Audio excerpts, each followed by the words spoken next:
Obrigada, bom dia, obrigada a todos que estão aqui. É um prazer, eu quero agradecer muito a Ana por estar aqui. Ela fez 3 viagens em 3 dias, porque ela teve um problema com o passaporte, então ela não conseguiu entrar no Brasil. Geralmente é o contrário, né? A gente é que não consegue entrar lá, e por incrível que pareça, o professor né, de uma universidade tão reconhecida não conseguiu entrar no Brasil, mas isso também acontece no Brasil.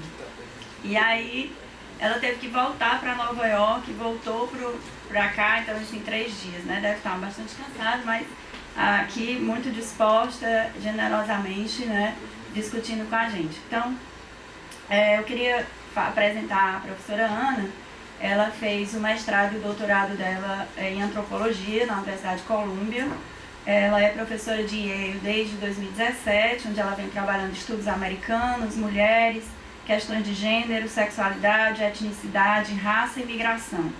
É autora de um livro chamado National Performances, Class, Race and Space em Puerto Rico e Chicago, que foi um livro premiado pela Associação de Sociologia Americana em 2006 como o melhor livro de estudos latinos.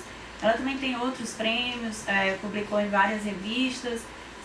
Os trabalhos dela têm como característica essa conexão entre aspectos microsociológicos da dominação racial e aspectos macrosociológicos. Então, uma originalidade muito grande do trabalho dela é essa reflexão que parte dessa dinâmica muito cotidiana das relações de dominação para pensar questões mais amplas como o imperialismo, que eu acho que ela vai nos brindar hoje com essas perspectivas.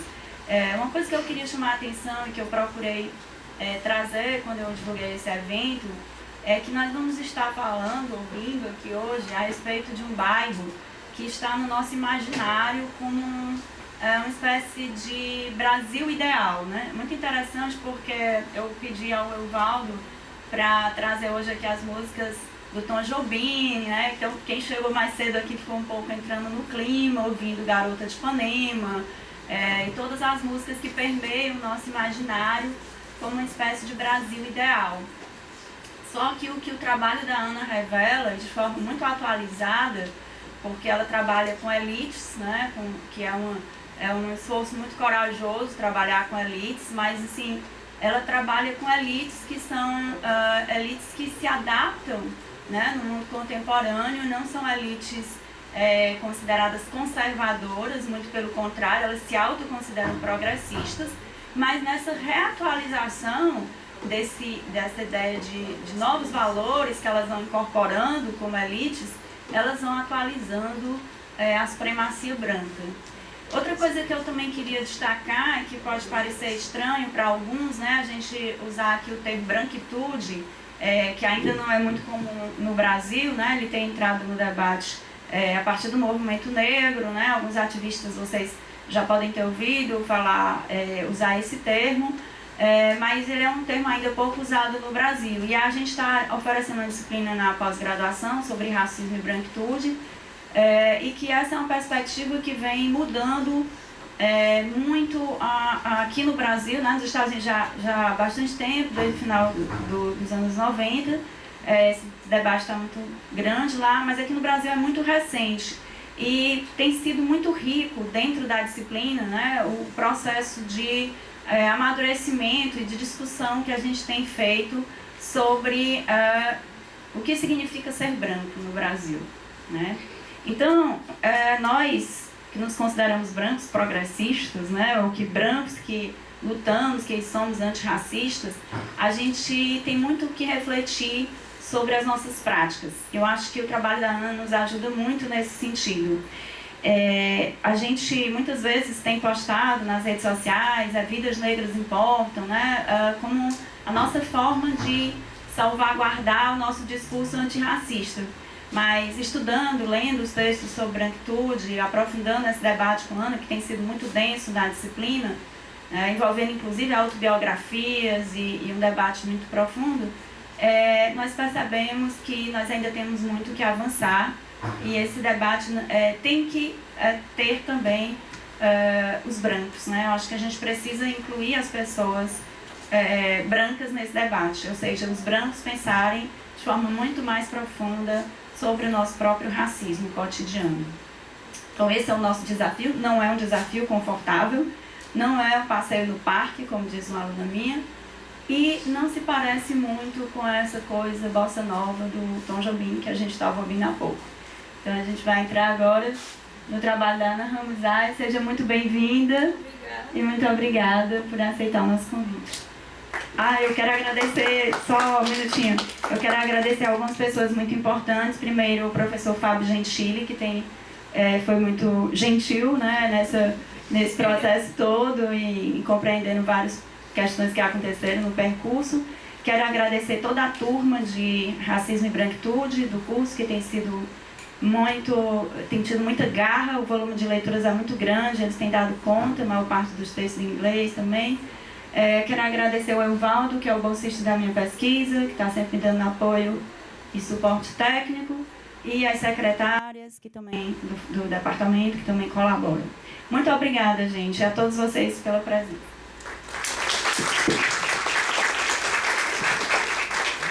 Bom dia, eu quero primeiramente agradecer a Geisa e também a Fábio por esta invitação e por sua coordenação de evento, e também o programa de Sociologia de pós-graduação em Sociologia.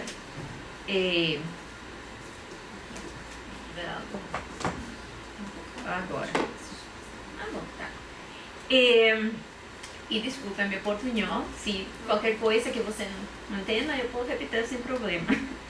Também quero especialmente agradecer aos estudantes da Raça e Branquitude, da aula de Raça e Branquitude. Ontem nos conheci, alguns delas, e foram uma experiência muito boa, e eu desejo continuar hoje e logo amanhã também. Também agradecer ao Valdo por sua ajuda técnica, e a Mário, que está fazendo filmagem, ou ao menos citou a filmagem lá. Bom, então, eu vou passar algumas imagens também, mas vou ler também uma parte da pesquisa que eu fiz em Ipanema e também no Condado, que é um bairro muito parecido com Ipanema, mas é um Porto Rico.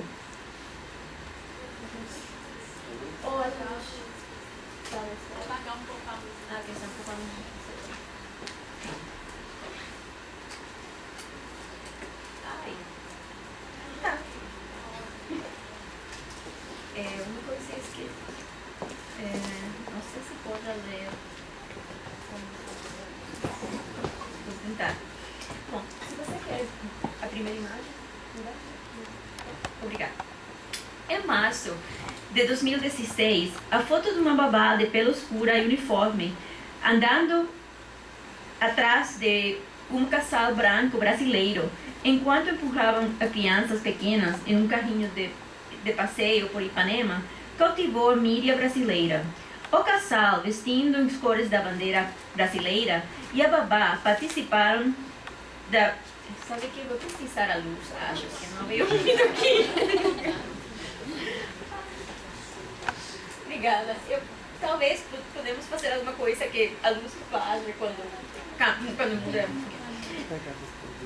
O casal, vestindo as cores da bandeira brasileira, e a babá participaram de uma das primeiras marchas anti-PT, que alguns meses depois levaria à dismissão da presidenta democraticamente eleita, Dilma Rousseff.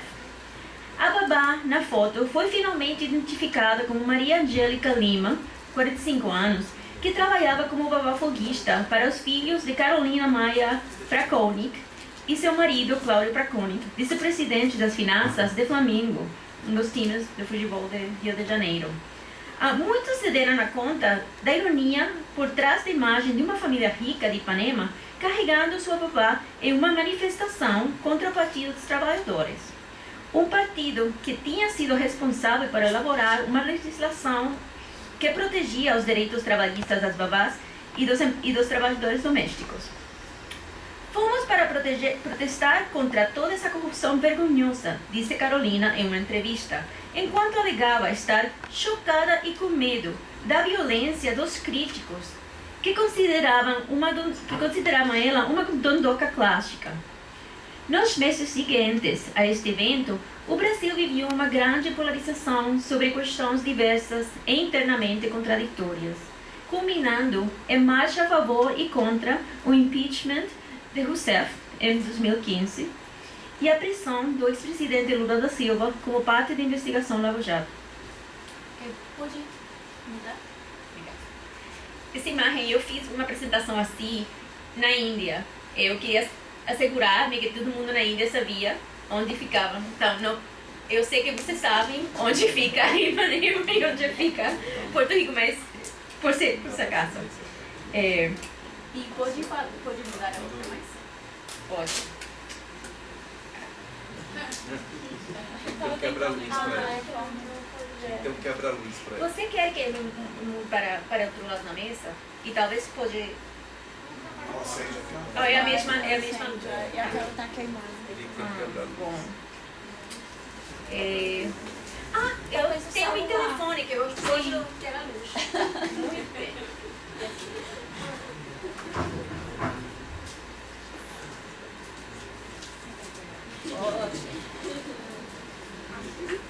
Os favoritos fazeríamos isso.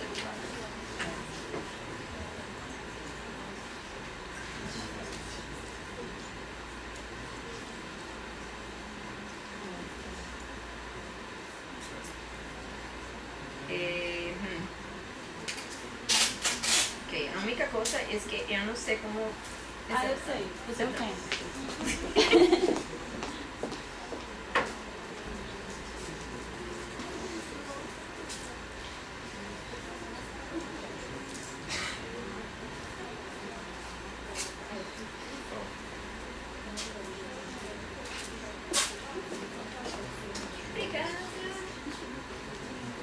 Bom, perfeito. Essas são umas citas diretamente da entrevista.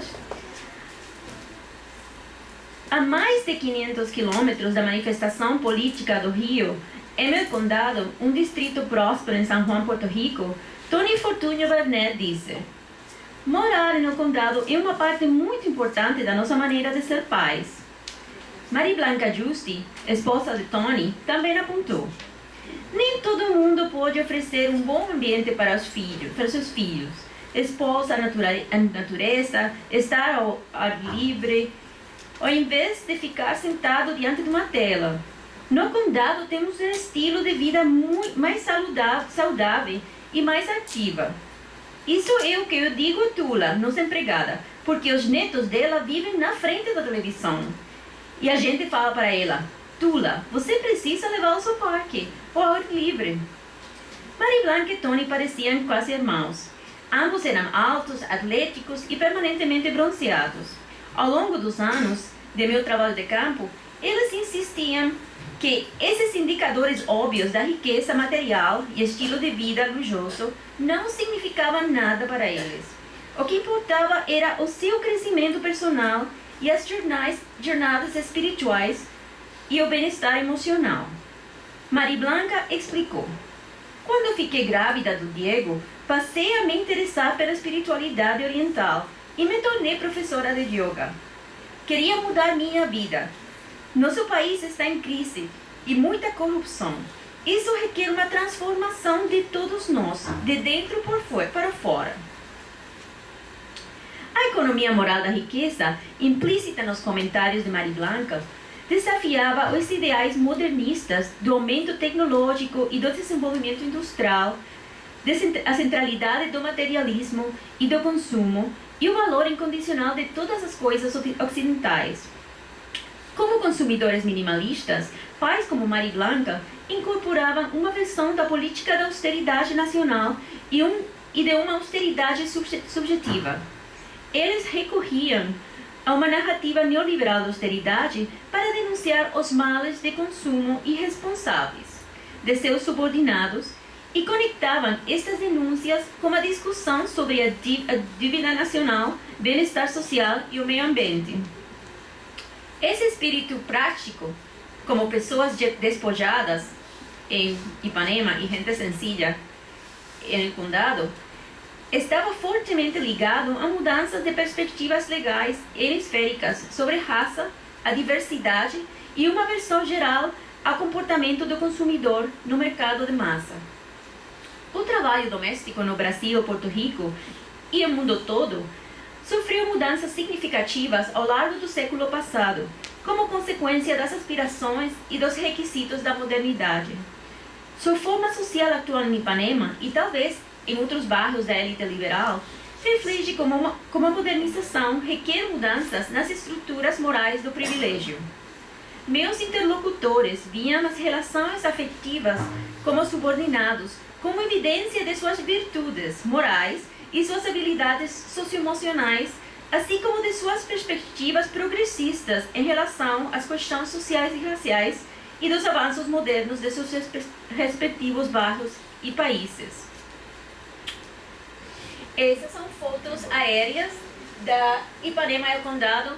A razão por essas fotos é que vocês veem as similitudes das áreas. São umas áreas muito parecidas, mesmo a nível geográfico, físico, material. Tem uma lagoa no meio e tem costa com o Oceano Atlântico. Isso fica muito importante por a questão da natureza, também da questão da saúde, de fitness, da atividade física, tudo isso. E a cultura tem muita relação também ao espaço físico. Então, por isso eu quis essa imagem. Pode também. Essa é a imagem das ruas e do espaço específico do bairro. Podemos examinar sob diferentes lentes a foto de Ipanema e a conversa em El Condado. Nesta etnografia, coloco uma lupa sobre os pais ricos e brancos que residiam em dois dos bairros possivelmente mais exclusivos do Brasil e do Porto Rico. Através de uma economia moral com base em práticas afetivas, do discurso anticonsumo e antimaterialista, ambientalista, do cultivo psicológico, das interpretações diárias da crise nacional e de um estilo de vida centrado na criança e na austeridade, essas élites urbanas latino-americanas mudaram seus bairros e cidades. Eles fizeram mudanças em paisagens físicas, processos de integração, segurança e vigilância. No entanto, mais significativamente, esses países latino-americanos de classe alta, como as élites nacionais brasileiras e porto-riquenhas do passado, contribuíam para os ditames do Império Estadunidense. Subjetividades e práticas parentais das élites urbanas do Brasil, do Porto Rico e possivelmente de outros centros urbanos liberais na América Latina e no Sul global, forjavam sociabilidades centradas na criança e forneciam justificações morais para a desigualdade, que complementavam as intervenções hemisféricas, políticas, financeiras e militares dos Estados Unidos em ambos países.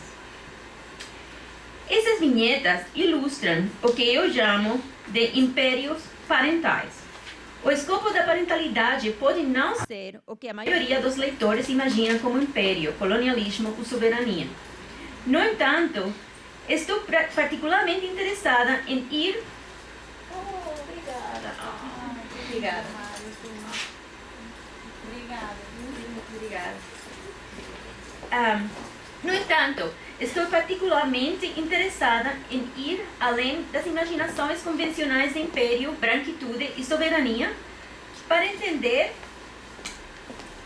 como as formas hemisféricas de controle e influência estão firmemente enraizadas no tecido da vida cotidiana e nas aspirações e rotinas dos pais. Como agentes do império, os pais de classe alta, nessa etnografia, envolviam-se em espaços e circuitos de afinidade e sociabilidade que produziam modelos de personalidades enraizadas na estética do afeto e da moralidade. Estes, efetivamente, articulavam-se com os projetos de austeridade e perspectivas sobre a crise e a corrupção no Brasil, em Porto Rico e mais ampliamente nas Américas.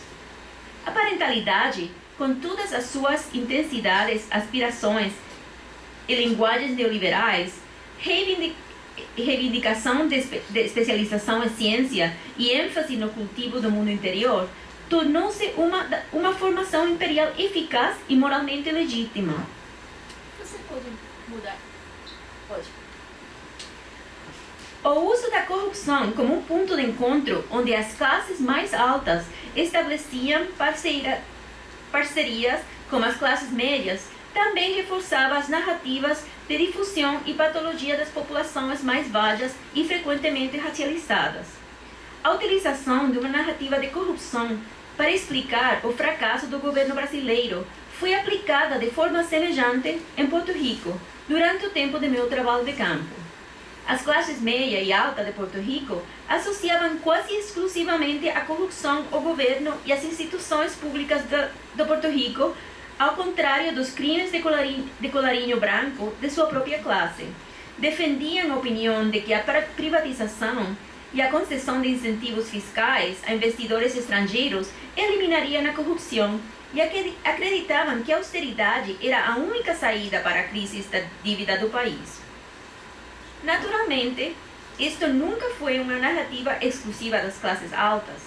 No entanto, as classes altas e meia alta de Ipanema e El Condado empregavam práticas centradas na criança e implementavam uma economia moral da riqueza para se posicionar como espectadores inocentes, muitas vezes absolvidos do especial descendente da nação, espiral descendente da nação. Eu vou falar um pouquinho sobre a política, o que eu me refiro com a política da parentalidade e impérios parentais. Eu apresento os impérios parentais como uma forma de sociabilidade que posicionava a centralidade na criança à medida que a classe alta de dois bairros ricos da América Latina desenvolvia relacionamentos que cruzavam as linhas raciais e de classe. Estes alteravam práticas urbanas, criavam um senso de profundidade pessoal, valorizavam a interioridade e adaptavam uma linguagem nacional de austeridade e corrupção à governança do bairro. Trabalhando com as teorias de economia moral, analiso como as práticas político-econômica e histórica se entrelaçavam com o valor moral de uma pessoa. Aumentavam o investimento na reflexibilidade e no crescimento pessoal e levava ao quase desaparecimento das explicações estruturais da desigualdade. Em países infames por ter os mais altos níveis de desigualdade social e medidas de austeridade mais draconianos do mundo, os investimentos em forma de vantagens imateriais dificilmente eram imateriais. Estes dilemas morais, incorporação do privilégio, estética no mundo interior e a preocupação com uma autorrepresentação progressista muitas vezes forneciam o impulso para a ação cívica no bairro. Os dilemas morais entre as élites não são importantes devido à ansiedade e aos conflitos internos causados à população de classe alta, mas porque esses dilemas estimulam o aumento da vigilância e as ações como as formas hemisféricas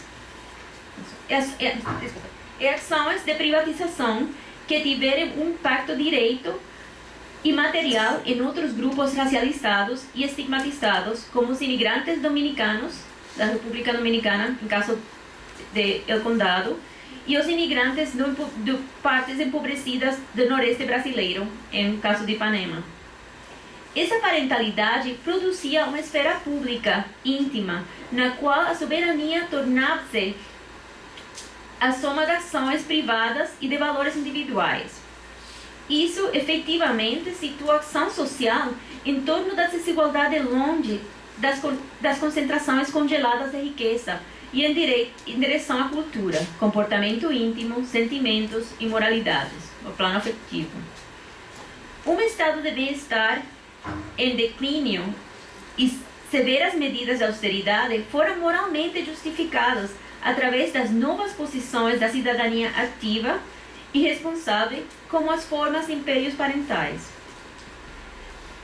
Depois de ter absorvido esse profundo significado, acreditava-se que a criação dos filhos seria tanto a causa quanto a solução de todos os males sociais e de desigualdades estruturais no país.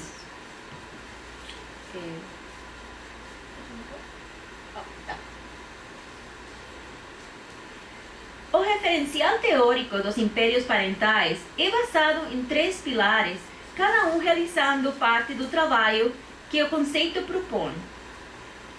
A proeminência de nódulos urbanos centrados na criança, a dedicação no desenvolvimento de uma valorização do interior, uma forma particular de cultivo do mundo interior, e que supõe ser um projeto fundamental da elite branca, a supremacia branca na Latinoamérica e no Caribe, e a justificação moral da riqueza através da produção diárias de subjetividades da austeridade e das narrativas sobre a corrupção no governo. Essas são as 3 pilares que eu vou falar.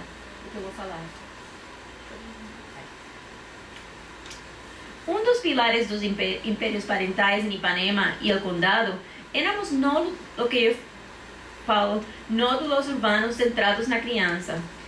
Aqui me refiro a lugares específicos ou sociais em bairros, onde adultos envolvidos nos cuidados das crianças se encontravam, algumas vezes cruzando as linhas de classe regionais, étnicas e raciais. Estes eram espaços prosaicos de encontros urbanos, e locais da força panóptica, em termos de Foucault, que ocasionalmente abriam novas perspectivas sobre a segregação e os desencontros da vida coletiva. Os nódulos urbanos, centrados na criança, deram formas espaciais à sociabilidade da élite, sobre o qual os impérios parentais são construídos. Imperfeitamente modular e por vezes amorfo, estes eram espaços cuja densidade, história e qualidade pública ou semipública contribuíam para imprimir uma estética, rotina e ideologias urbanas locais em torno da criação de filhos. Disposições afetivas, linguagem aspiracional, preocupações como a segurança, oportunidade e distinção adquiriam materialidade nesses nódulos. Alguns desses nódulos talvez previsíveis, como playgrounds, campos de escola e creches, parques e praças, aulas de enriquecimento como natação, voleibol de praia, tudo isso, espetáculos de marionetas, secções infantis das livrarias, todos esses são bastante predicíveis. Outros não eram explicitamente associados às crianças, mas ainda desempenhavam um papel importante na socialização dos mesmos e na autorrepresentação dos pais, como padarias populares, sorveterias, palestras, terapia ocupacional, café, restaurantes, country clubes, clubes esportivos, yoga, pilates, etc. A natureza e o ar livre dos respectivos bairros da praia, a Lagoa Rodrigues de Freitas, em Ipanema, e a Laguna do Condado, em Condado, e os parques nacionais adjacentes também eram módulos centrados na criança, associados às alterações em entendimento arbitrário sobre vida saudável, fitness, espiritualidade e cuidado com o corpo. Estes nódulos centrados na criança são fundados em variações graduais da soberania e privação de direitos sobre critérios múltiplos de inclusões e escalas móveis de direitos básicos. À medida que a criação do filho se torna o terreno mais íntimo, onde os impérios são construídos e os direitos são incorporados, os nódulos centrais da criança fazem o trabalho espacial de redesenvolver a categoria de sujeito e cidadão. Além disso, promovem nomenclaturas elaboradas que distinguem favelados, títeres, bilionários estrangeiros, que obtêm isenções fiscais, élites nacionais, imigrantes internos e transnacionais, por exemplo, nordestinos e também dominicanos.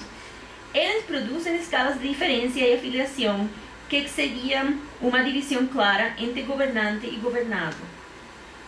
Você pode... Obrigada. E uma mais. O segundo pilar dos impérios parentais considera os projetos individuais.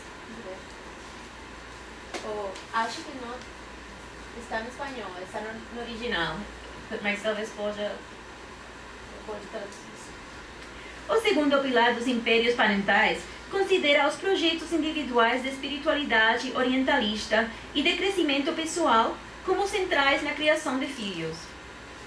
Tais projetos são certamente elementos contemporâneos do liberalismo em todo o mundo.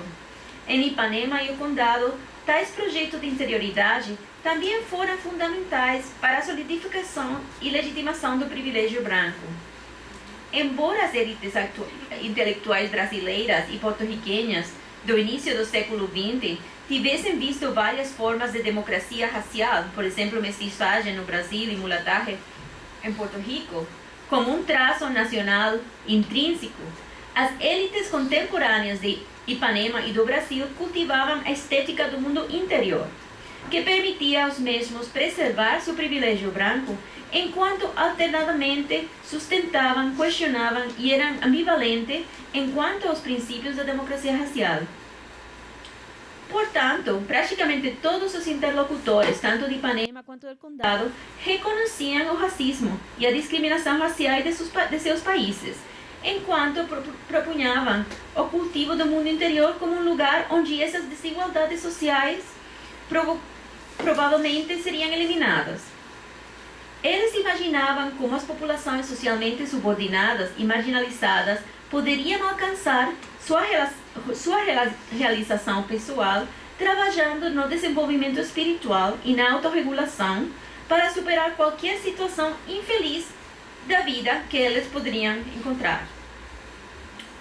Os pais da classe alta e da classe meia alta que eu conheci não se dedicavam somente a ser eles mesmos, mas a fazer o trabalho de tornar-se um certo tipo de pessoa conhecida por sua habilidade de entender, discutir e representar o mundo da profundidade emocional e de interioridades. Este debate não era muito diferente daqueles comuns entre os pais de classe alta nos Estados Unidos e no Reino Unido, onde se tem feito algumas pesquisas. A diferença era como essa prática estava emaranhada como governança do bairro, as expectativas sociais das relações de classe e raça e abordagens sobre soberania e austeridade. Como um pilar dos impérios parentais, a valorização do interior e produtiva para ilustrar o impacto social das mudanças nas formas de consumo ou o consumo conspícuo das coisas socialmente dignas entre as elites de Ipanema e do Condado.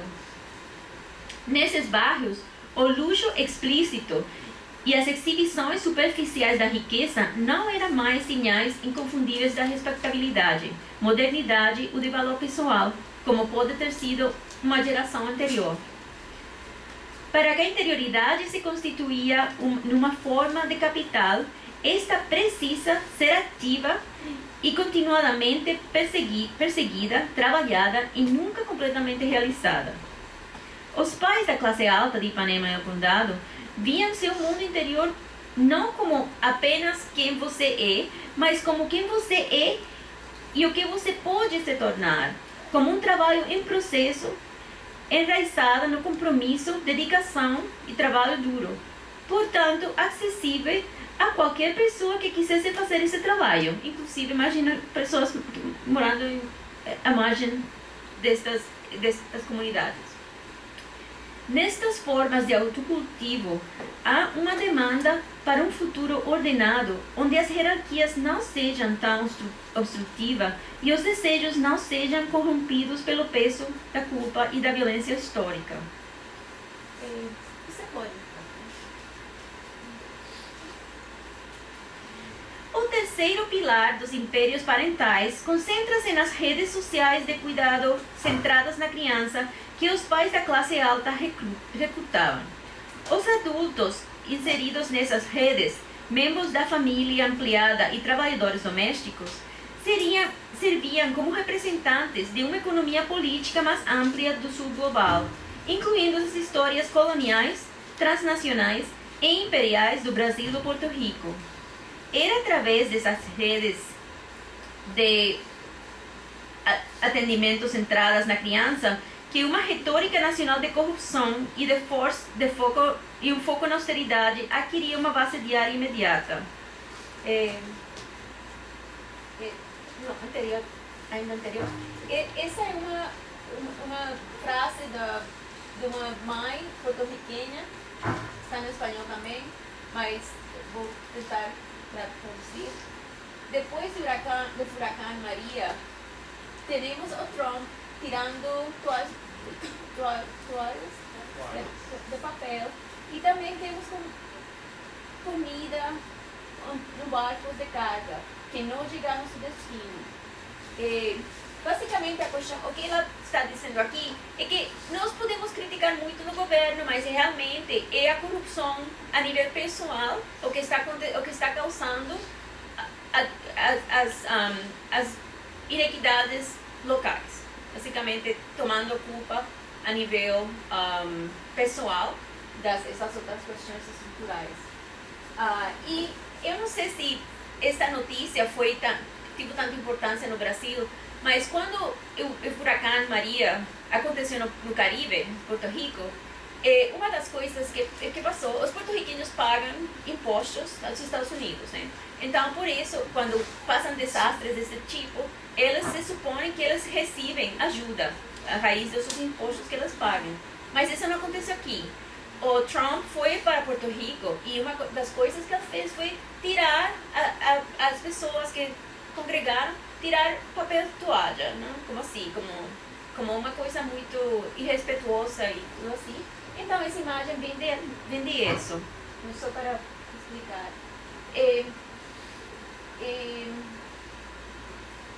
Então, ela também fala de como nós temos estado vivendo mais lá do que podemos. Então, é preciso que economicemos, é preciso ter mais austeridade. Né? Tudo isso falando de que um tipo de argumento a favor da austeridade. Pode passar ao obrigado.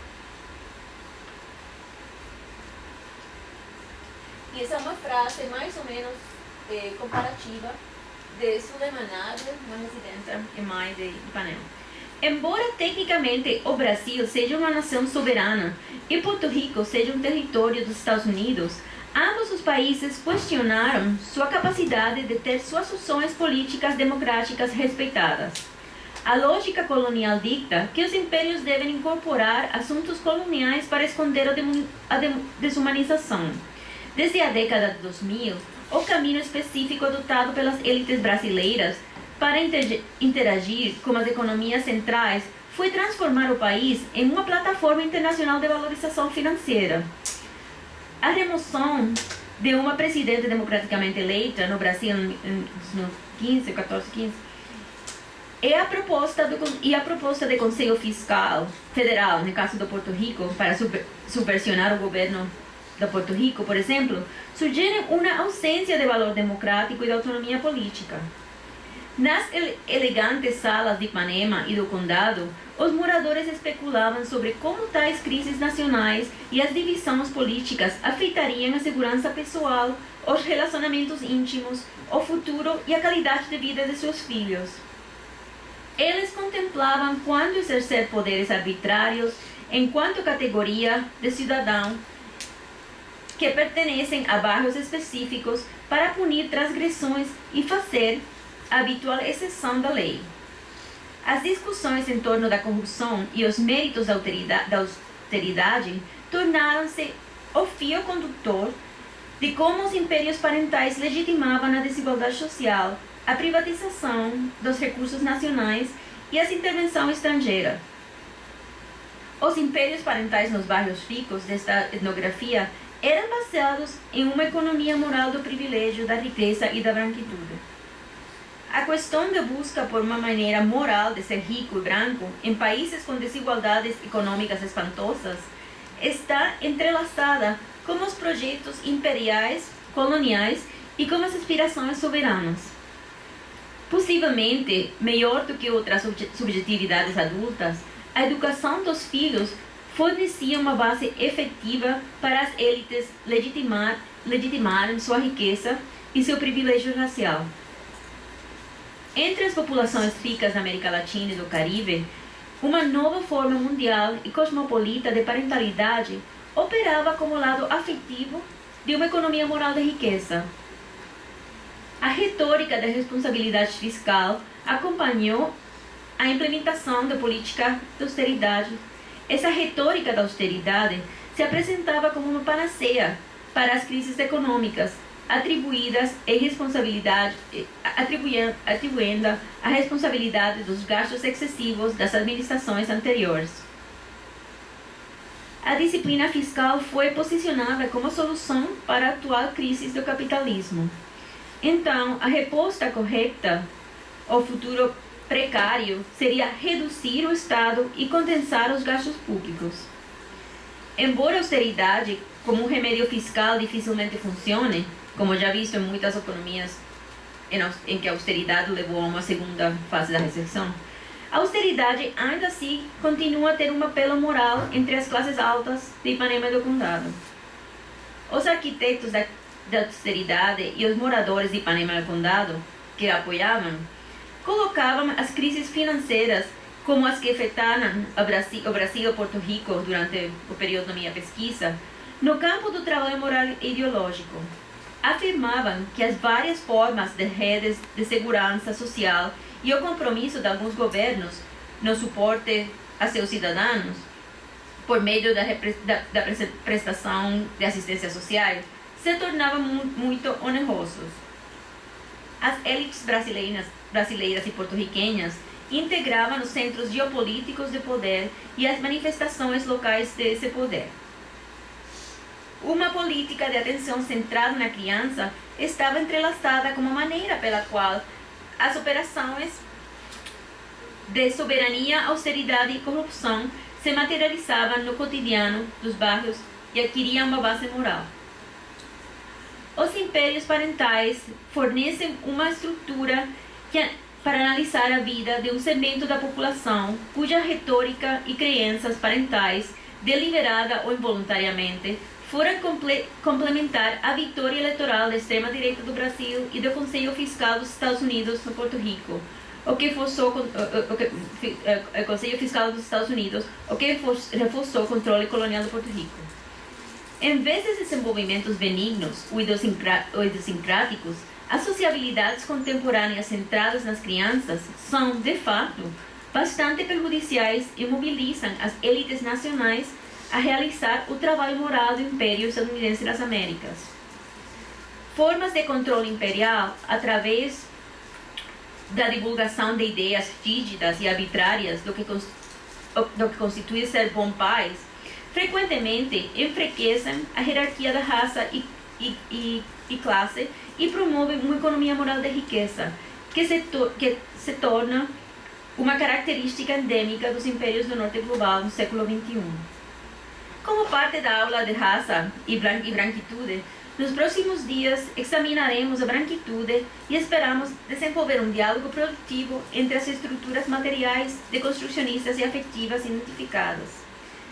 Prestaremos atenção ao repertório que busca abolir, deconstruir ou repensar o significado da branquitude e das identidades brancas e de como elas se apresentam atualmente. Em particular, vamos imaginar como seriam as abordagens da branquitude orientadas para o exterior, já que buscamos compensar as possibilidades paroquiais de uma agenda de estudos de branquitude. Essas novas geografias de brancura podem deslocar a construção de estudos críticos da branquitude como uma busca ocidental e abrir pesquisas para uma interpretação global e compreensão pós-colonial de tais marcadores de raça. Eu quero terminar com algumas perguntas que eu tinha quando, originalmente, minha apresentação ia ser a primeira atividade da aula de branquitude e racismo. Então, eu tinha umas perguntas preliminares para gerar o diálogo na aula. Então, eu vou finalizar com algumas das perguntas que uma fala. E muito obrigada.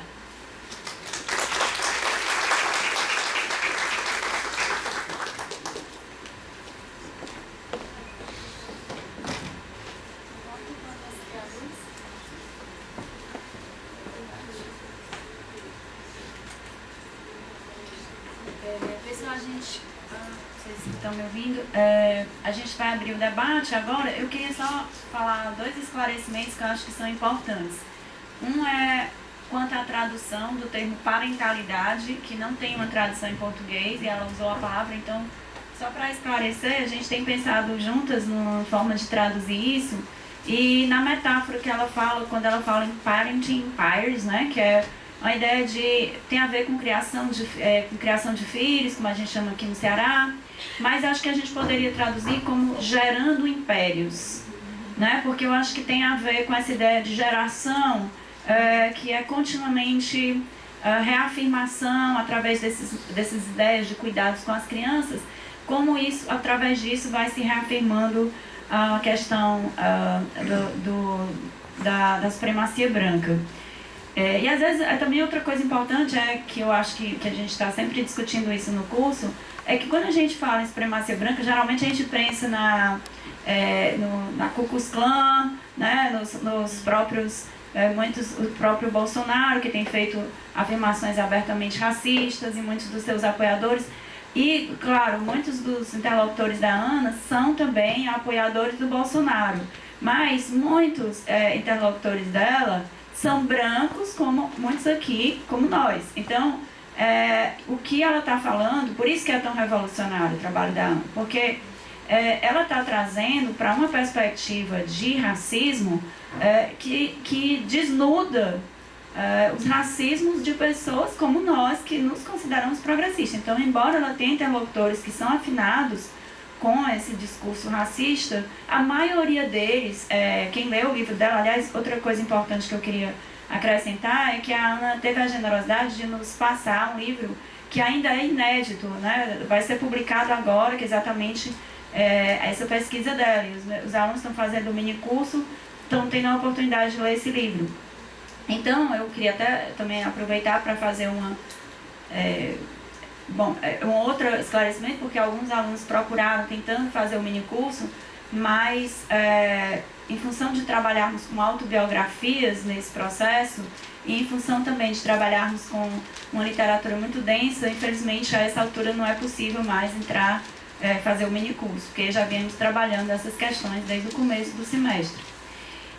Mas então, essa literatura que ela disponibilizou, né, nesse livro que vai ser lançado agora, traz coisas, e eu acho que fica claro na conferência que ela acaba de falar, quando ela traz, por exemplo, questões como a busca da espiritualidade, né, os praticantes de yoga, todo esse discurso sobre interiorização, que é absolutamente original, numa perspectiva de conectar isso com uma estrutura de sentimento que é profundamente imperialista. E para quem leu Giddens, eu acho que é muito interessante, a gente pensa sempre na reflexividade como uma característica da modernidade, e quando a gente traz isso para os processos de individualização cada vez mais, que vão se estreitando cada vez mais. Então, uma característica muito importante que está, por exemplo, no livro da Ana, é que os interlocutores dela falam muito de si mesmos. Então, a Ana ia fazer uma pergunta para os interlocutores, e ao invés deles responderem o que ela estava perguntando, eles falavam da vida deles como se eles estivessem falando para o psicanalista. Tem partes, inclusive, que é muito engraçadas, porque ela no livro dela, ela descreve que os interlocutores, às vezes, descreviam para ela uma sessão de terapia inteira, com detalhes. E se a gente prestar atenção, é isso que nós estamos fazendo, muitos de nós, né? Tipo, falando muito e colocando muita energia num desenvolvimento interior, pessoal, nada contra isso, mas, ao mesmo tempo, quanto dessa energia não está sendo usada para a mudança social, né? Para o engajamento social. Né? Então, é toda uma energia concentrada na busca interior, né? No desenvolvimento pessoal, e nenhuma energia praticamente usada, e ainda usando isso como uma forma de justificar, que é uma outra coisa também muito interessante no trabalho da Ana, porque as novas formas de capital que são assimiladas, né? Por exemplo, uma dessas formas de capital, por exemplo, é a ideia de que a natureza está disponível para todos. Então, a natureza, e isso tem a ver com os estudos urbanos, por exemplo, morar em frente à praia, morar em frente ao parque, ou conviver com a natureza, não precisa você morar, mas como ela estava falando, simplesmente tomar uma água de coco em frente à praia, sabe, é acessível a todos. Então, quer dizer, eles defendem um estilo, essa defesa de um estilo de vida simples, acessível a todos, austero, que se conecta perfeitamente com discursos que são morais em favor de privilégios. Porque, obviamente, como estava sendo discutido ontem na sala de aula, para você ter acesso, por exemplo, ao Beach Park, você vai ter que pegar, como estava falando um estudante, vai ter que pegar vários ônibus e vans e não sei o que, para poder chegar finalmente ao Beach Park e não poder consumir no Beach Park, porque é muito mais caro do que a pessoa pode pagar. Então, são aspectos dessa renovação das ideias de capital associadas à elite, né, que não estão mais relacionadas a uma ostentação material, como em décadas passadas, né, na década de 80, por exemplo, ela falava ontem, essa ideia de elite estava muito associada a grifes. Então, por exemplo, as pessoas, para ostentar ou para parecerem ricas de elite, elas tinham que ter portado determinada grife e tal. Hoje a grife é a sua esteirinha de yoga, em frente à praia, sentada na areia, e achar que isso vai resolver todos os problemas da humanidade. E eu estou falando isso, gente, eu sou praticante de yoga, tá? Então, é também uma reflexão, e eu acho que essa é uma coisa muito interessante do trabalho da Ana, porque o trabalho da Ana, ele provoca uma profunda reflexão sobre nós mesmos. É desestruturante, certo? É desestruturante, e por isso é tão difícil de ser feito, principalmente dentro de uma academia, né? Eu não estou falando da UFC ou do nosso departamento, eu estou falando de uma instituição universitária de privilégios brancos. Basta olhar que a maioria de nós, professores, somos brancos, né? Isso é o tempo todo questionado, o tempo todo quando a gente está falando como professora branca, mas como uma professora branca pesquisando raça, você tem direito de pesquisar raça, então, quer dizer, essa é sempre uma questão colocada, e é interessante que seja colocada de fato, porque nós temos o tempo todo que refletir sobre os nossos privilégios. Acho que esse é o avanço que nós temos que fazer a partir da universidade, né? E que está conectado com tudo que está acontecendo, com esse contexto político mais amplo. Outra coisa também que eu queria enfatizar do trabalho da Ana é que ele é um trabalho de longa duração. Esse campo da Ana é de 2012 a 2017. E ela veio ao Brasil, né, ficou em Ipanema em vários períodos, tirando as férias da universidade em Ipanema e convivendo com o filho. Ela tem um filho pequeno, tem um filho na creche, ela vai falar mais sobre isso. Mas, enfim, eu só queria falar que ela pega exatamente o período anterior, o período que vai culminar no impeachment da Dilma, né, e por isso essa fotografia que nós usamos no cartaz é tão simbólica, porque ela reflete essa ideia do que está em jogo aí com relação às políticas sociais, mas ela não é tão óbvia. Eu gostaria até de começar o debate perguntando isso, né? Porque quando nós postamos essa foto, esse cartaz, tanto na minha página no Facebook quanto na página dela, eu achei que na minha página, ou pelo menos eu ia receber algumas mensagens diretas da minha família, pessoas assim, criticando o uso da foto, mas não recebi nada. No Facebook da Ana, as pessoas entraram criticando o uso da foto, já prevendo a leitura, né, que seria feita uma leitura crítica, e dizendo que, na verdade, a babá, como de fato o Jornal Extra descobriu, a babá tinha uma babá também, né, que a babá era folguista, a babá estava, enfim, tinha uma série de discussões em torno daquela cena. Então, eu queria abrir o debate colocando essa questão para a Ana, sobre essa fotografia, o simbolismo dessa fotografia, né, e as várias leituras que foram feitas dela, o quanto ela tem a ver com a questão política que nós estamos discutindo aqui. Em seguida, pessoal, quero abrir o debate. Acho que o Valdo deu uma saída, eu não sei os nomes de todo mundo. Tá aí. O Valdo, me ajuda pegando, por favor, o nome das pessoas que estão se inscrevendo para a gente ir chamando aqui, tá bom? Então, só passando a palavra para Ana falar essa pergunta. Você quer que eu fale um pouquinho mais sobre a foto? Isso, enquanto isso a gente vai pegando as inscrições. Isso. Eu tinha muita dúvida sobre utilizar a foto ou não. Inclusive, a casa publicadora do livro, perguntou para mim se estaria bem usar a foto como a coberta do livro. Eu digo que não. A foto vai aparecer no livro, mas não como a coberta. Em parte é porque eu acho que a foto reproduz as ideias que realmente estou tentando questionar. A maioria das mães que eu entrevistei provavelmente estariam em contra da foto. Provavelmente viam esse casal como umas pessoas que não representam o seu grupo íntimo de amizades. E provavelmente está correto nisso. A maioria das pessoas que entrevistei tem uma consciência muito desenvolvida a nível político. De isso que fazem uma ação social específica e de isso que realmente estão comprometidas a um nível mais profundo é outra coisa. Mas, em realidade, eu acho que a maioria das pessoas teriam problemas se a foto fosse lida como um típico caso representativo de como são as pessoas no Ipanema. Porque elas têm uma ideia de que suas relações com as empregadas domésticas é diferente. Muitas delas, por exemplo, falam sobre minha empregada não leva uniforme. A questão do uniforme se torna algo muito simbólico, de que se sua empregada não leva uniforme, então isso pode dizer que você é mais aberto, é mais progressista, tudo isso. Então, em termos da foto, eu não quis necessariamente, por essa razão, eu não quis necessariamente fazer uma análise completa da foto. Eu acho que muitas pessoas têm feito uma análise muito bom, e sobretudo análises que falam sobre como realmente se utiliza uma crítica do consumo da babá. O feito que a babá, ela mesma tem uma babá, se utiliza como uma evidência de que uma ironia, de que não tem sentido dizer que este casal tem uma relação que tem como se relaciona com seus subordinados.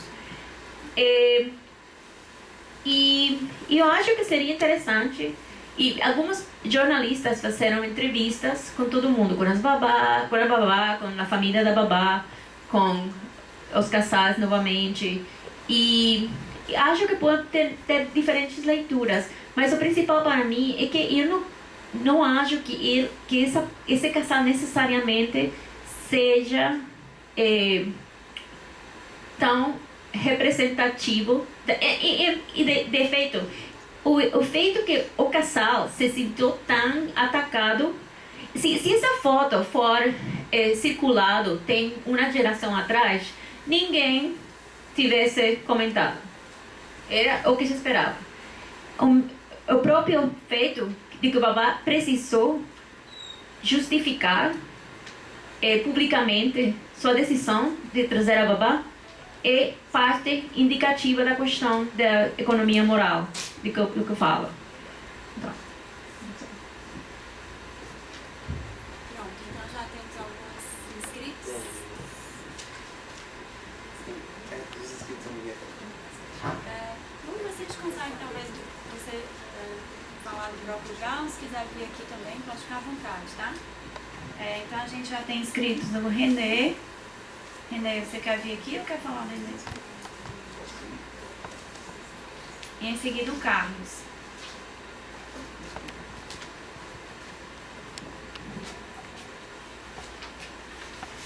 Eu prefiro falar, dá para ouvir todos daí. Fala. Você quer? No microfone? Não, precisa. Primeiro agradecer a sua presença em nossa pós-graduação, seja bem recebida, calorosamente por todos os alunos, Obrigada. principalmente os alunos da graduação que estejam hoje presentes aqui. Eu sou aluno da pós-graduação, minha formação em Ciências Sociais, desde a década de 80, quando a configuração política era outra, nesta casa, fiz meu mestrado aqui e meu doutorado também. Fico muito feliz por saber o seu estudo, que já tem alguns contatos com ele, que está sendo discutido em outras perspectivas. Seria interessante você falar. E o que eu acho mais interessante é quando você fala sobre a economia moral da riqueza, e colocada em uma narrativa neoliberal sobre a raça, a diversidade, aprofundando que as nossas superficialidades do ponto de vista de práticas sociais estão relacionadas com esse sistema político, sistema religioso, como um sistema econômico também. E eu venho trabalhando sobre a questão da diferença da subalternidade com os vaqueiros no estado do Ceará, trabalhando uma perspectiva histórica desde que a colonialidade se tornou força no nosso processo de colonização, vindo desde a Europa com os portugueses, e que veio essa ideia malfadada, com todo respeito ao Gilberto Freire, sobre a democracia racial. Então estuda a questão da miscigenação, que é muito próxima à branquitude. E eu achei muito interessante quando os arquétipos do playground, das creches, do próprio passeio na praia na Ipanema, estava colocado dentro de uma relação estética, cognitiva, que muito próximo do que eu estou trabalhando com os vaqueiros. E perceber essas diferenças do ponto de vista ontológicos, de como formamos as nossas, entre aspas, identidade, que é um rótulo que eu estou tentando questionar dentro do meu trabalho. Achei muito interessante quando você fala da soberania dos direitos, a questão da exclusividade das diferenças, dos direitos incorporados, da categoria dos sujeitos. Muito bonito que você falou. Obrigada. E eu fico muito preocupado quando a gente pergunta: o que você é? Será que somos alguma coisa? O que podemos nos tornar dentro dessa ideia de contemporâneo ou de pós-contemporaneidade que existe, que nos coloca hoje a um consumo de um mercado, a sermos parecidos uns com os outros, que interessa ao mercado. E dentro da sua fala, eu achei muito interessante quando você fala da questão da espiritualidade levada à questão da inferioridade. Até quantos podemos relacionar isso com o colonialismo? Esse colonialismo que vem desde os ingleses, colocado nas colônias que hoje é o imperialismo americano, e que eu acho que está incorporado através de uma estética do mundo superior. Isso trabalha um pouco no meu trabalho. E você destacou no Reino Unido, nos Estados Unidos, no Brasil e também em Portugal, de maneira muito importante. E sobre esse segundo pilar que você fala sobre a subjetividade e autoridade das narrativas, eu trago para a nossa realidade. Hoje nós estamos vivendo quando o governo Bolsonaro e o governo Temer incorpora a questão da austeridade, dessa panaceia que eu achei muito bem construída por você, sobre essa crise neoliberal do capitalismo, escondendo e produzindo terror na sociedade, dizendo que a previdência está quebrada, que tudo isso é uma mentira. E eu achei muito interessante, porque isso vai incorporar os processos das práticas da classe média do Brasil, no discurso. Então, no final, eu só lhe pergunto, esse significado de branquitude pode chegar perto dessa ideia de miscigenação que nós estamos discutindo hoje no Brasil? Até que ponto a classe média, o valor austero em termos de um poder cognitivo, nos posiciona através de uma ontologia de uma supremacia branca, no qual que nós todos lutamos, libertários ou não, idealistas, humanistas, sobre uma humanidade mais planificada, que isso possa ser incorporado nos nossos discursos da ciência, descolonizando o pensamento, como a professora Geisa falou tão bem. Muito obrigado. Obrigada, você. Então, uma das coisas que achei interessante, precisamente relacionada à questão da branquitude e da democracia racial, é que mesmo se as pessoas com quem eu falei, quase ninguém concordou que aqui no Brasil tem nenhum tipo de democracia racial. Eles disseram, não, tem racismo, eles estavam claros nessa parte. Mas eu acho que a questão da espiritualidade que leva à inferioridade estava muito presente nessas conversas. Especificamente, esse esforço por construir uma branquitude que é interior. É uma branquitude que depende de que você trabalhe em si mesmo. Que você seja muito reflexivo, que você tomei muitas aulas de budismo, questões orientalistas também, muito disso. Então, eu acho que o que nós estamos vendo, até certo ponto, é uma mudança de como se percebe a democracia racial, como não se percebe como uma coisa que existe a nível do corpo, mas é um nível de interior.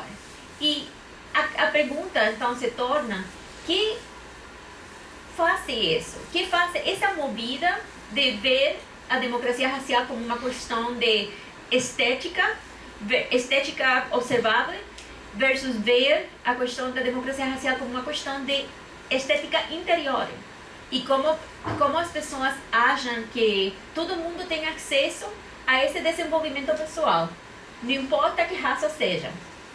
Aí é que por aí vai o argumento, que realmente, como não requer nenhum tipo de compromisso material, ou de investimento material, supostamente, que todo mundo pode trabalhar em si mesmo. Então, se você não trabalha em si mesmo, é porque você não quer. E assim se torna uma maneira de ver, um jeito de ver a democracia racial que é diferente. E vale a pena que essa pergunta seja considerada no futuro. Não foi uma pergunta que foi central, necessariamente, no meu trabalho. Foi algo que surgiu do trabalho, o feito de que muitas dessas pessoas se viam essa cultivação interna como uma parte muito fundamental de suas vidas e, sobretudo, de sua percepção da branquitude também.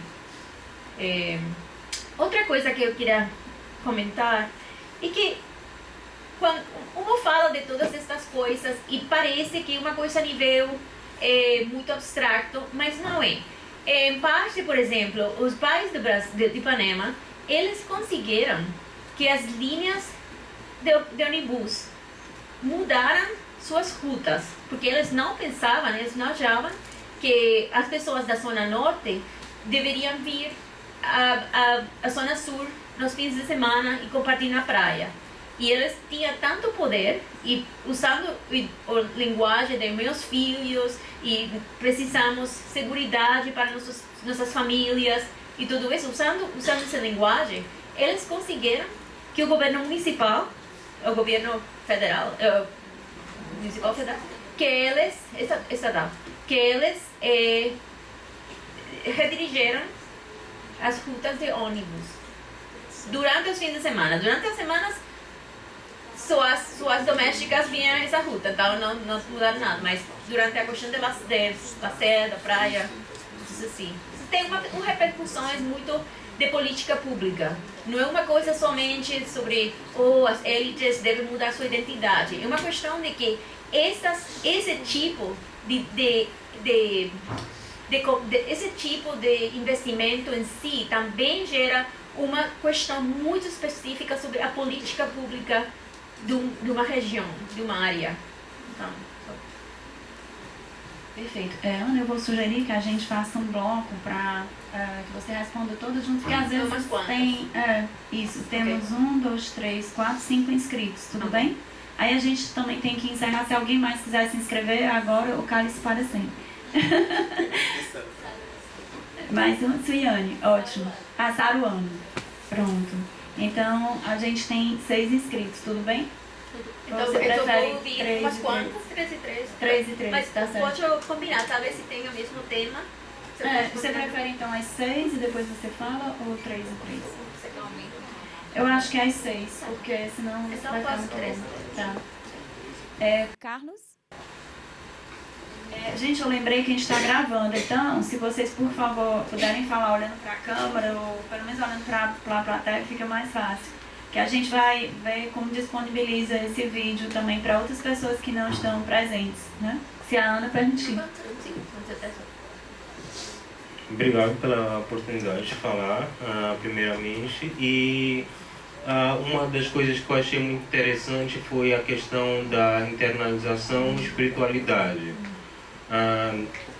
Eu tenho uma hipótese, que é a hipótese otimista que eu tenho do mundo, que é que com a elite tendo mais essa ascensão espiritual e essa visão, as coisas iam diminuir em termos de desigualdade social, por causa da filosofia que tem na Ásia de menos material e mais espiritual.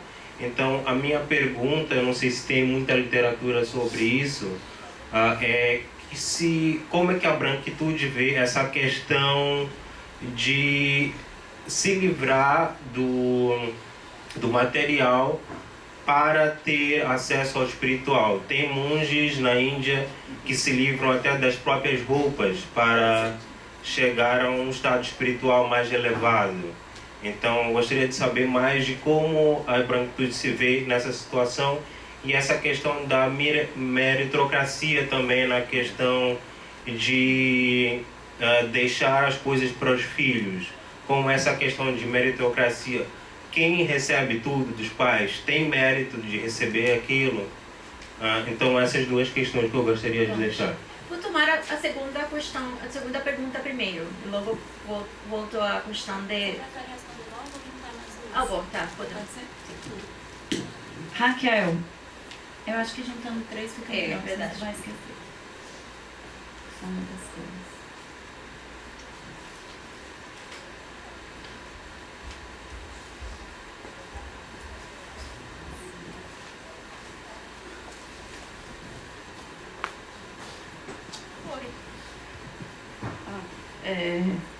Então, a minha é um pouco mais metodológica, assim. Eu queria saber se o conceito de parentalidade, porque eu sei que vocês estão ainda traduzindo, dá para ser usado como ferramenta, em outros trabalhos, como ferramenta de crítica ao neoliberalismo. Sobre outros... Bom, utilizando outros trabalhos, do mesmo jeito que a gente utiliza outros conceitos que nem dispositivo, panótipo, etc. Só como pergunta mesmo. Evaldo. Bom dia, gente.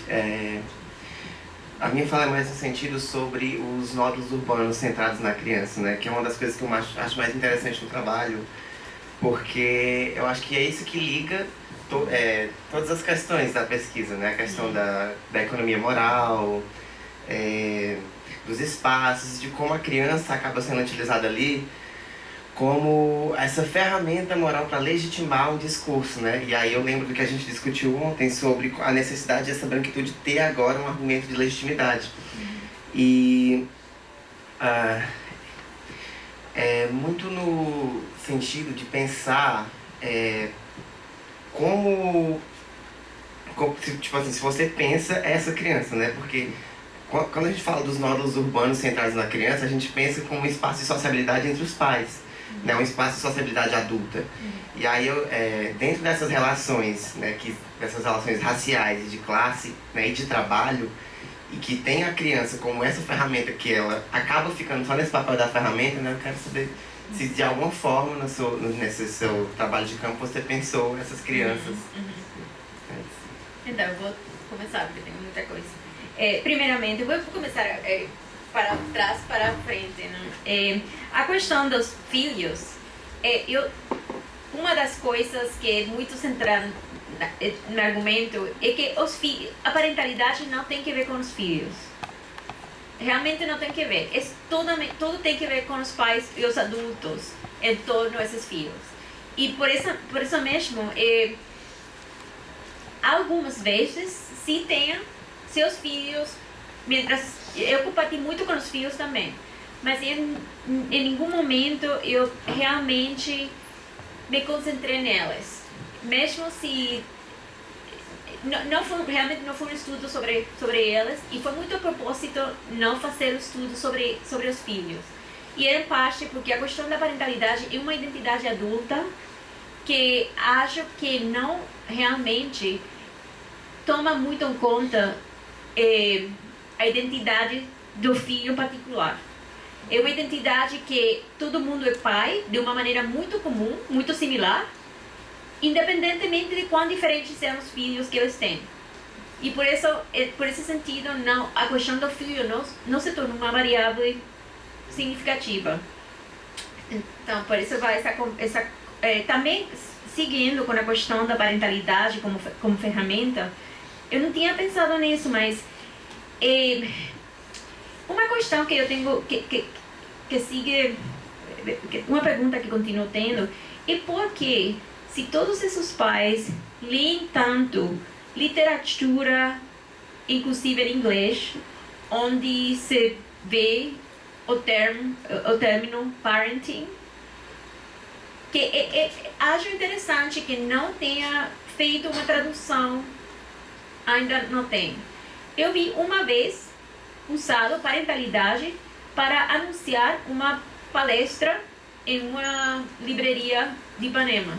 Então, sim, parentalidade, mas não é tão comum circulada, mas acho que da perspectiva de gênero especificamente, poderia ser uma ferramenta importante. Também poderia ser uma ferramenta importante a questão de queer studies, de sexualidade. Você fala queer studies? Sim. E isso maiormente porque uma das coisas que tem muito que ver com a questão dos nódulos urbanos é precisamente a heteronormatividade que eles enforçam. Mesmo entre casais gays, é uma heteronormatividade que se apoia. E tanto Ipanema como o Condado, nos anos 70 e 80 mesmo, foram uns centros importantes da vida queer de os respectivos países. Ipanema tem a área do Arpoador, e Condado também tem uma área específica de clubes gay, também foram áreas onde as pessoas que tinham vidas alternativas, elas se encontravam como uma pertenência nesses lugares. Isso já não mais, realmente. As questões dos centros urbanos, em Ipanema, onde era essa área da pertenência gay, da clubes gay, agora mesmo é um playground, perto da praia. Então, tem umas transformações urbanas que realmente impõem, através da parentalidade, essas ideias de heteronormatividade. E dessa perspectiva, talvez, o conceito de parentalidade pode ser uma ferramenta de crítica nos estudos de sexualidade e gênero, eu acho. Mas não tenho pensado muito de como especificamente. A questão de Carlos foi sobre duas perguntas de Carlos. Uma foi sobre a meritocracia, e eu gosto muito obrigado por essa pergunta. Uma das coisas interessantes é que muitos desses pais, especialmente os pais de Ipanema, eles recebem muita ajuda econômica de seus próprios pais. Os pais deles deram para eles apartamento, pagam por o colégio do filho, viagens da família. Eles têm muita ajuda de parte dos seus próprios pais, dos avós, a geração mais velha. E a diferença dessa geração dos avós, essa geração dos avós sente muita alegria, como se fala isso? Orgulho. Se sente muito orgulho, se sente muito orgulhosa de ter todo esse patrimônio, a geração dos avós. Essa não é a mesma coisa necessariamente a geração dos pais. Os pais se sentem que eles têm que narrar e falar sobre seu processo como algo que foi meritório, que eles fizeram eles mesmos. A geração dos avós, eles falavam: minha própria avó tinha foi uma pessoa muito importante em Minas Gerais, tinha muitas propriedades. Essa geração dos avós adorava falar sobre sua própria geração, as anteriores, de como tem muito dinheiro, blá blá blá. Mas a geração dos pais era muito cuidadosa com isso.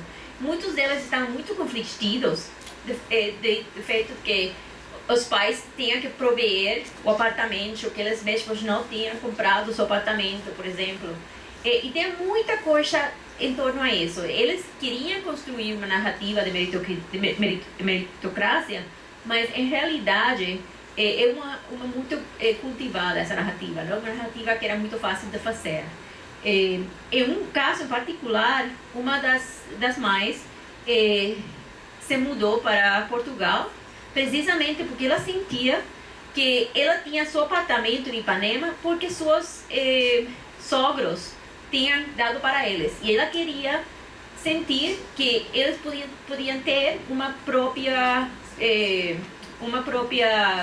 identidade como casal e ter suas próprias coisas eles mesmos. Então eles mudaram para lá para ficar longe de seus sogros e eles moram lá. E então tem muitas situações assim que realmente as pessoas não se sentiram muito bem, ou não se sentiram que precisavam procurar uma maneira de falar sobre seus privilégios sem que foram tão ligados à questão da herência. Então, por esse lado, isso. Em termos de espiritualidade, uma coisa que para mim foi muito interessante e acho que foi uma diferença significativa no Brasil e Porto Rico.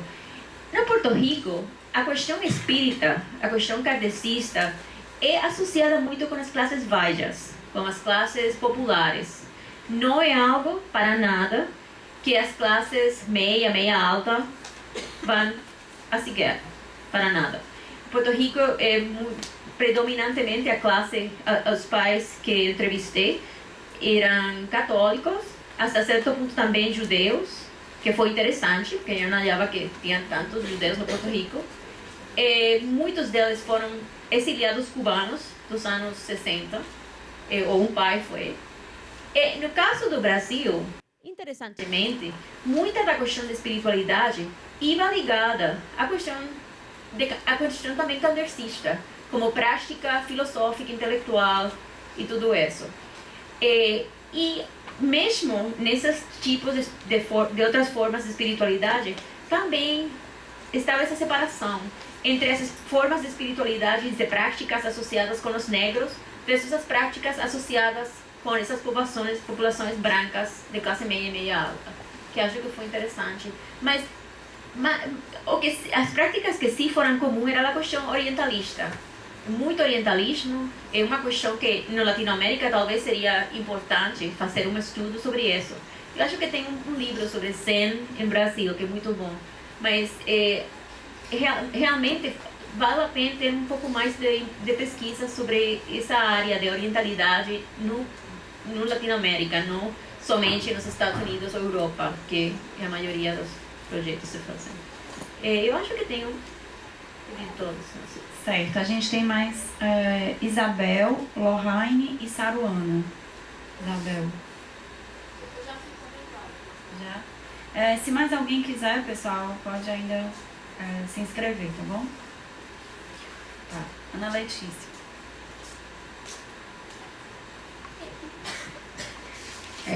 Oi, bom dia, eu sou Isabel Acioli, eu sou mestrando do Programa de Antropologia Social da Federal de São Carlos e sou ouvinte na disciplina de Racismo e Branquitude. E quando eu estava, agora no final da sua fala, quando você estava lembrando da imagem do começo, eu estava reparando uma coisa que inclusive já tinha comentado com a Ana Letícia, que era sobre o pai que leva o cachorro, mas não leva os próprios filhos, né? E aí, isso me despertou umas lembranças sobre alguns textos que eu li muito rapidamente nessa coisa da antropologia que pesquisa sobre a relação entre humanos e animais, né? E eu lembrei também um pouco dessa coisa da apropriação do veganismo, do vegetarianismo, como algo de também meio de elevação espiritual, né? Porque os animais, enfim, e a saúde. E é interessante pensar nisso porque quando você vai na periferia, muitas vezes não tem a mistura, que é como a gente chama carne, né, nas periferias, no almoço de todo dia. Então, o pobre, ele é um predisposto ao vegetarianismo, certo? Claro. Só que aí isso é identificado como uma coisa da elite, não uma coisa, enfim. E aí eu fiquei pensando também, ainda nessa questão da relação entre humanos e animais, né, dessa questão de algumas pessoas que têm pets e tratam seus pets como crianças, né? a questão do carrinho para o pet, levar o pet num carrinho para o shopping, enfim. E aí eu queria te perguntar se dentro do seu campus você viu ou percebeu alguma questão sobre essas relações, né, entre os pais e enfim, os seus animaizinhos e tal, né? Se existiam alguma coisa de relação, por exemplo, no modo como tratavam as crianças e a preocupação com o bem-estar dos animais também, né? Era basicamente isso. Pode contestar essa, porque acho que, e logo pode. É interessantíssimo, eu quiser ter prestado mais atenção a essa questão de humano não humano, que é uma questão que, na antropologia agora mesmo, uma questão de novo materialismo, se fala às vezes, e interespécies, relações das espécies, não é uma área que seja minha área, não sou muito familiarizada com ela.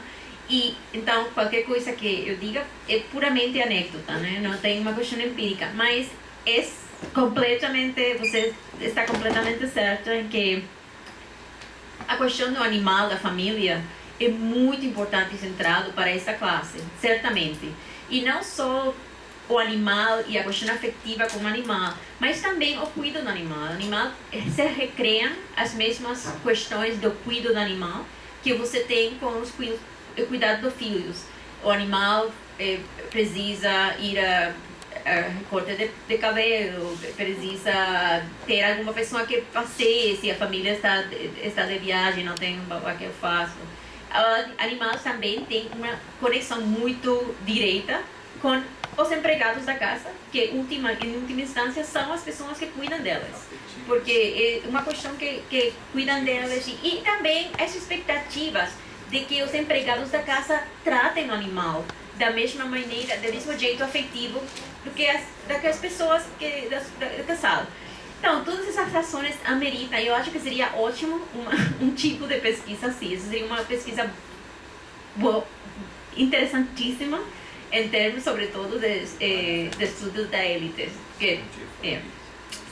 Uma coisa é a questão da austeridade. Eu estou muito agradecida para a pergunta e a sugestão de que a questão de privar-se se vê de maneira diferente, se vê de jeito diferente entre a élite e a classe alta, né? Por exemplo, nós sabemos que a austeridade, as populações pobres e marginais, a questão da austeridade é uma austeridade que tem existido toda a vida, uma austeridade que você não tem. Então, agora, o feito de que a austeridade se torna uma subjetividade importante para a classe alta, é precisamente outra versão de como a questão de consumo está fundamentalmente racializada, e se percebe também nessa atitude de quem realmente você precisa poder dizer não vou comprar isso. Tendo a capacidade para comprar, você precisa dizer não vou comprar isso para que isso tenha uma validez moral. Se você não compra porque você não tem para comprar, isso não tem uma validez moral. Igual que como tem a validez moral, se você tem que ser capaz de poder fazer. E isso é uma coisa que muitos dos pais falaram para mim, como que a gente pôde pôr nosso filho em uma escola muito mais cara, porque podemos pagá-lo, mas decidimos desistir disso, em vez disso pôr uma escola de pessoas mais despojadas e tudo isso. Mas em primeira instância, quer dizer especificamente, temos acesso a isso, mas desistimos. É uma decisão nossa. Então, isso é interessante, a questão da austeridade, como ser vegetariano porque escolhe, versus ser vegetariano por questões de não ter carne. Lohane. Mais alguém se inscreveu?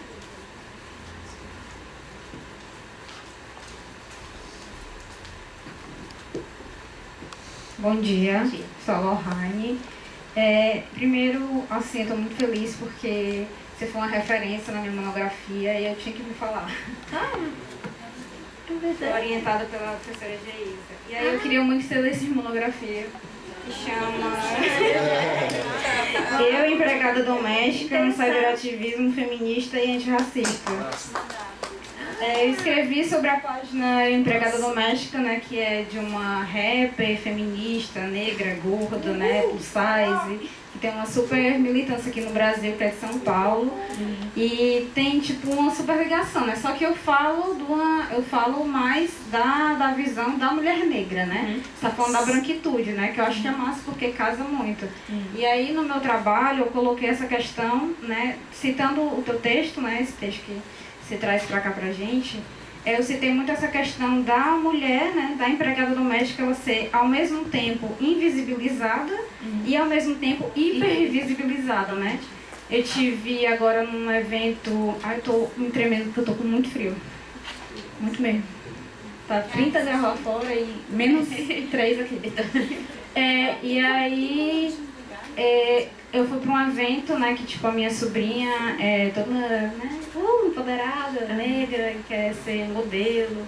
E aí ela participou de um concurso de Miss Beleza, Ceará, não sei o que, Fortaleza. E aí nesse evento, uma das crianças que estavam participando foi com a babá uniformizada, domingo, lá num hotel da Beira-Mar. Então, tipo, fizeram questão de levar a babá, né, uniformizada para um evento num domingo, que a criança que ela cuida estava participando, né, como tipo, pretendente, né, a ser Miss e tal, ou Mister, sei lá. E aí eu quis só mesmo vir pra cá fazer essa fala, porque eu acho que eu tinha que falar, eu nunca falei sobre isso, né, tipo, não dei minha contribuição ainda sobre a monografia, assim, em público. Então, eu ficaria muito feliz se você lesse, eu queria muito brincar contigo no recreio.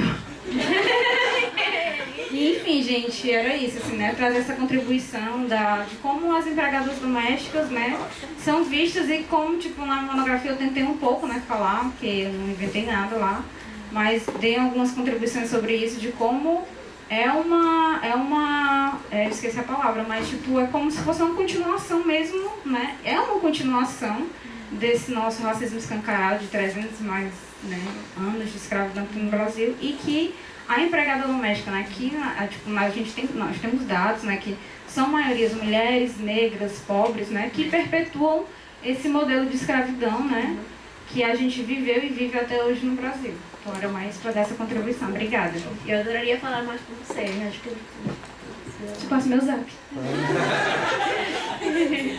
Eduardo Sec já falou da doméstica, né? Eu vou mandar a monografia da Lorraine para você, é uma excelente monografia. E também vocês trocam e-mail e continuam esse debate, né? Definitivamente.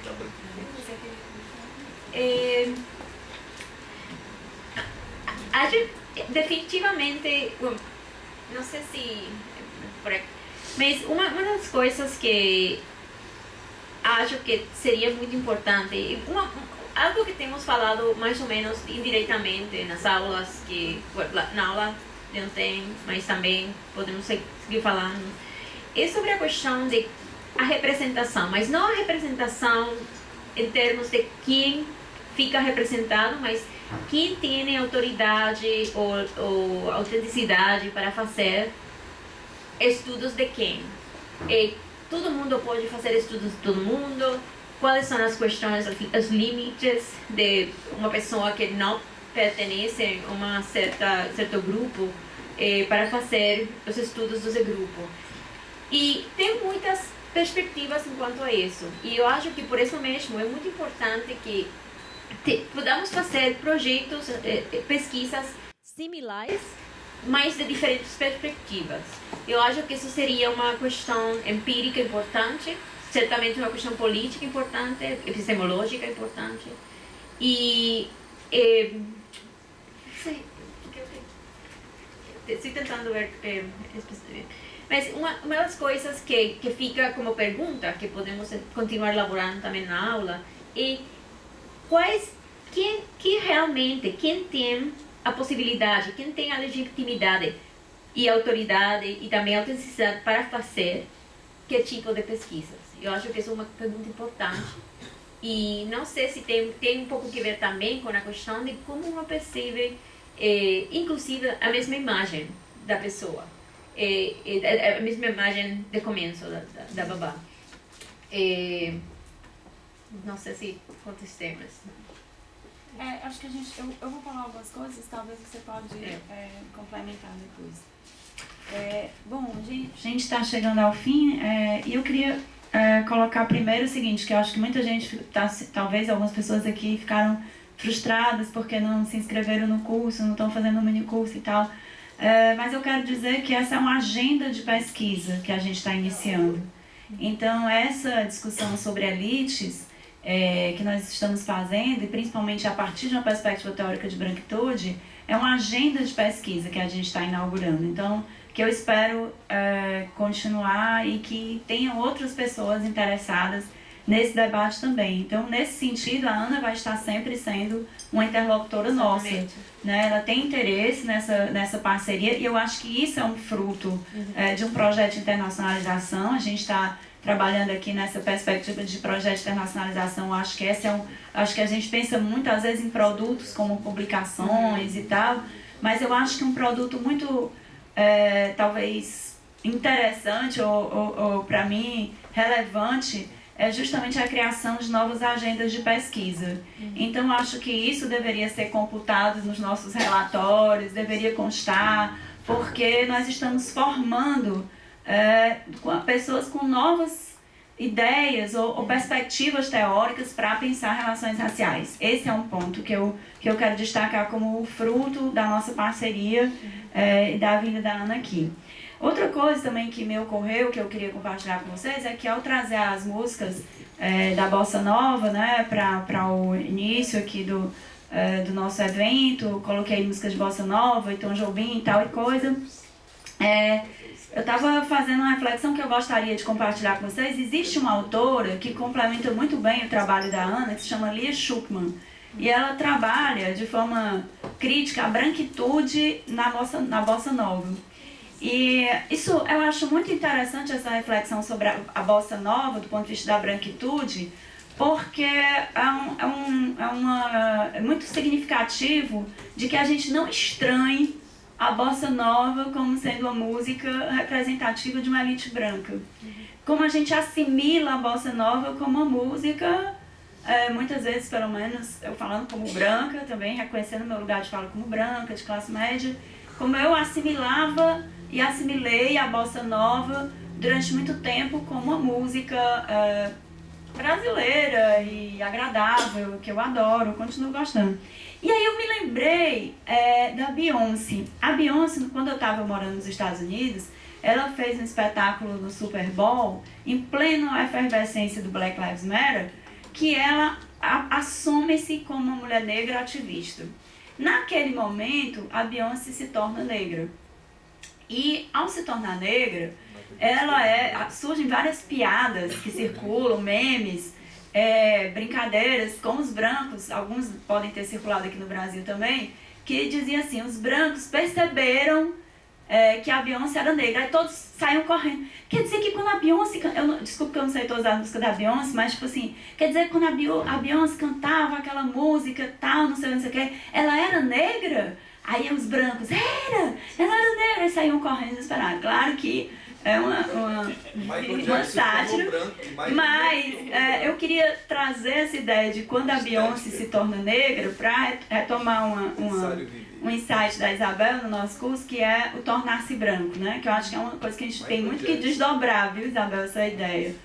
Que é o seguinte, de repente, a gente se toca que muitas das coisas que a gente ama e que a gente vai continuar amando também são brancas, né? São brancas. E o que significa esse tornar-se branco? O que significa perceber que a Bossa Nova é branca? Né? Perceber que esse imaginário que a Bossa Nova cria não é acessível para todo mundo. Nunca foi. Ou seja, a Bossa Nova sempre foi branca. Entendeu? E aí, o que a gente faz com isso? Eu acho que um outro legado também muito importante da vinda da Ana é um legado ativista. Então, eu acho que tem toda uma demanda do programa de pós-graduação que a gente publica e tal, mas nós temos também demandas próprias, né? Nós, quando eu falo do grupo que estamos trabalhando juntos, eu acho que uma demanda que nós estamos construindo é o que é que nós fazemos com isso que nós estamos descobrindo? O que é que nós fazemos quando descobrimos que somos também reprodutores, nós que amamos... Não estou dizendo que a gente, de repente, tem que deixar de gostar de bossa nova, não é isso. Mas é passar a refletir criticamente sobre os nossos lugares de privilégios. E o que é que a gente faz com isso? Né? Isso é um incômodo, gente. E outra coisa que a gente está descobrindo no curso, muita gente, eu quero fazer esse curso, é tão legal. Aí chega no curso, nossa, esse curso é tão desconfortável. Eu não estou curtindo tanto assim. Mas porque, gente, reconhecer a nossa branquitude, como diz uma autora que estuda branquitude no Brasil, a Maria Aparecida Bento, é tocar na nossa ferida narcísica. A branquitude é profundamente narcisista, gente. O que os interlocutores que a etnografia da Ana mostra é todo o narcisismo sobre o qual se constrói a branquitude. Então, quando a gente diz assim, nossa, isso que tu gosta, é profundamente excludente, sabe? Tu tá imaginando que isso daí é acessível para todos, mas tu tá reafirmando teus privilégios através do narcisismo. Então, é tocar nas feridas narcísicas. Quem está disposto a fazer isso? Quem branco está disposto a fazer isso? E, no entanto, essa discussão não pode ser, pelo menos do meu ponto de vista, de forma a hostilizar os brancos, sabe? Eu acho que a gente, pelo menos eu, tendo a ver que nós não vamos evoluir nesse debate se não tivermos brancos como aliados. Pensando nisso também, entendeu? E não imaginar que todos os brancos estão mal intencionados ou entraram nesse debate com alguma má intenção, entendeu? Eu acho que existem outras coisas. Precisamos evoluir nesse debate juntos, entendeu? E juntos com pessoas realmente bem intencionadas. E eu acredito que existe. Agora, não vai ser confortável. Não vai ser bossa nova. Não vai ser nada disso que a gente imagina quando ouve Tom Jobim. Né? Então, eu queria passar a palavra para a Ana, para as últimas considerações dela. E, mais uma vez, quero agradecer ao grande Mário, que é um grande sujeito. Existem pessoas extraordinárias nessa universidade. Muitas delas são anônimas e muitas são discretíssimas. O Mário é uma delas. Né? Eu queria pedir todo mundo aplaudisse o Mário, porque muitas vezes nós temos dificuldades infraestruturais aqui, dificuldades de apoio. Eu encontro com esse cara no corredor e ele me fala, Geisa, nós precisamos divulgar, nós precisamos gravar esse debate. Quer dizer, a Letícia articulou, eu agradeço muito a Letícia com ele, mas a disposição e a visão dele de que a universidade precisa sair dos seus muros, de que esses debates precisam ser publicizados em outras mídias, em outras plataformas. E a gente está gravando isso, se a Ana autorizar, para ser reproduzido no YouTube, discutido em outros lugares, levado para as suas salas de aula. Enfim, que a gente possa reproduzir esse tipo de debate editado, né? O Mário, inclusive, disponibiliza a sua capacidade de edição, capacidade técnica para fazer isso. Então, nós temos pessoas extraordinárias fazendo coisas sem nenhuma má intenção.